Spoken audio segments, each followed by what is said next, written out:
tusobola okutuusa Obuganda bwaffe ku ntikko. Emikolo gy'okutuuza omwami wa Ssaabasajja ow'eggombolola ya Mituba n'Ekyaggwe giteekeddwa ku kitebe ky'eggombolola n'Ekyampise mu disitulikiti ey'e Mukono. Eyo y'ensonga lwaki nkukwasiza engabo eno osobole okulwanirira eggwanga, eggombolola eno n'eggwanga n'ensi yo obeeranga mwesimbu totiiranga Buganda.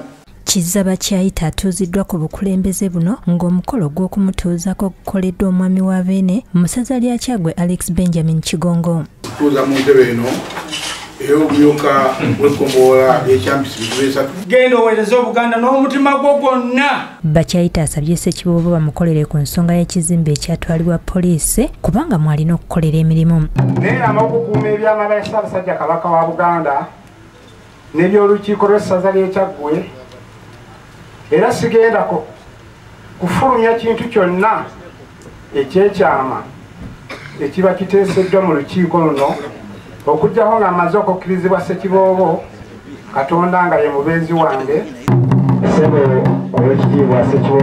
Omukolo gutaataganyiziddwamu ekiro eky'enkuba. Ssentebe w'eggombolola eno Ibrahim Kabambwe asabye Ssekiboobo abayambe ku mugagga wava muno eyaweebwa liizi ku ttaka lya Kabaka eriri mu kitundu kino aleme kugobaganya abantu baliriko. Nsaba mukadde waffe wadde ne ligambibwako nnyanyini lyo Ssekiboobo naye aveeyo okwo n'omutima ogugamba Godoni ateese n'abantu enteesa esinga okuba ennungi. Ssekiboobo asabye buli muntu akolera mu kizimbe kya Kabaka akiveemu nabo basobole okubikozesaamu. Pulezidenti Museveni yaddiza Kabaka ebintu bye naye abaganidde bwate ki yeffe. Amon Mukasa yakusakidde eggulu eno ku Lwabukedde TV 1.